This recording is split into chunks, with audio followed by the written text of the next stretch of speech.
सच live news, हर कदम सच के साथ।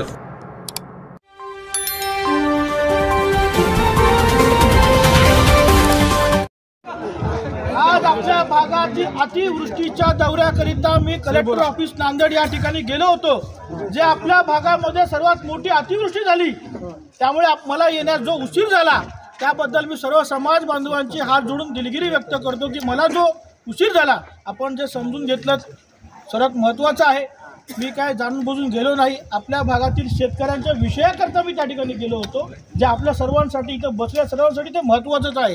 कारण आपल्या पूर्ण जिल्ह्यात मराठवाड्यात मोठा पाऊस पडतोय, त्याला न्याय देण्यासाठी म्हणून मी गेलो।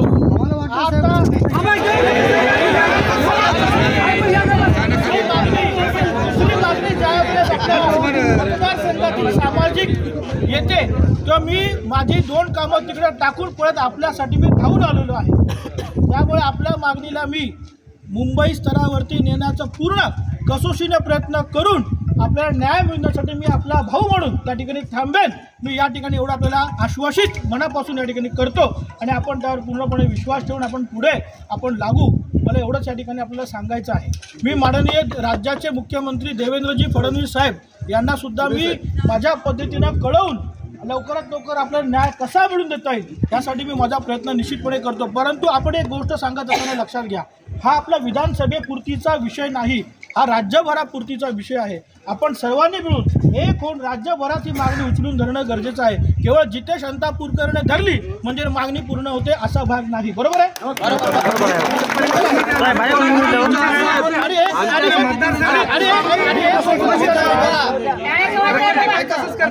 आणि एक गोष्ट तुम्ही लक्षात घ्या, माझ्या विधानसभेतील माझा हा जो समाज आहे यांनी मला भरपूर आशीर्वाद दिलेला माझ्या या समाजाने। त्यामुळे मी या समाजाच्या मी कायम ऋणात आहे।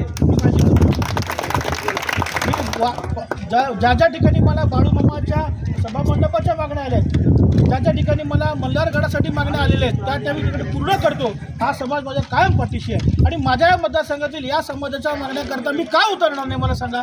निश्चितपणे उतरणार। मोठ्या संख्येने हा समाज माझ्या मतदारसंघामध्ये आहे, त्याच्या मागणीकरिता मी 100% प्रयत्न करणार। तुम्ही काळजी करू नका, फक्त विश्वास ठेवा। परंतु हा प्रश्न केवळ विधानसभेचा नसून राज्य लेवलचा आहे। त्यामुळे मी आपला निवडून दिलेला विधानसभा सदस्य या नात्याने आपली सामाजिक मागणी, आरक्षणाची मागणी जी आपल्याला मिळून घ्यायचीच आहे, त्यासाठी मी पूर्णपणे प्रयत्न मी त्या ठिकाणी फडणवीस साहेबांच्या जवळ असेल आणि अन्य कोणत्याही माध्यमात असेल मी निश्चितपणे त्या ठिकाणी प्रयत्न करेन। मला एवढं या प्रसंगी सांगायचं आहे। आपण आक्रोश करू नका, आपण माझे बांधव आहात, आपण निश्चिंत राहू। केवळ आपला आमदार केवळ आपल्याशी थोडंफार बोलून आपलं काहीतरी आपल्याला दोन शब्द बोलून आपल्याला मोकळं केलं असं आपल्याला वाटू नये। आपली मागणी ज्वलंत आहे, त्या मागणीसाठी मी नेहमी आपल्या पाठीशी आहे। मला या आजच्या या आपल्या आंदोलनात आपल्याला मला सांगायचं आहे, तर काळजी करू नका आणि मी लागलीच फडणवीस साहेबांना संपर्क करण्याचा मी या ठिकाणी आपल्यासमोर प्रयत्न करतो। झाल्यास चांगली गोष्ट आहे की हा माझा समाज बांधव आहे, मला आशीर्वाद दिलेला समाज बांधव आहे, यांच्या मागण्या सोडवणं हे आपल्याला गरजेचं आहे। मी त्या ठिकाणी निश्चितपणे माझ्या वतीनं कळवतो। एवढं मी आपल्या प्रसंगी कळवून कोणीही चहा पाणी आणि काय आपलं लागल्यास आपण भोजनही करून जा। काय आमदार जितू शांतापूरकर बोलतोय। काय नाही, आपल्या समोर आज धनगर समाजाचा आरक्षणासाठीचा मोर्चा या ठिकाणी आलेला आहे, जो संबंधात महाराष्ट्रात होतोय। त्यांची इच्छा आहे की आपल्याशी संवाद साधून हा विषय मार्गी लावण्याचा आहे। त्यामुळे आपण एक 2 मिनिटं त्यावरती संवाद साधावा अशी त्यांची इच्छा आहे। फ्लाईटमध्ये आहेत का? ठीक आहे चालेल, ठीक आहे चालेल। उतरल्यापर्यंत थांबू आपण। आता माझा नुकताच संपर्क त्यांच्या जवळ असलेल्या माणसांशी झालेला आहे। त्यांचं म्हणणं आहे की फडणवीस साहेब हे विमानामध्ये आता असल्यामुळे त्यामुळे समाजाचे म्हणून बोला। आणि बघा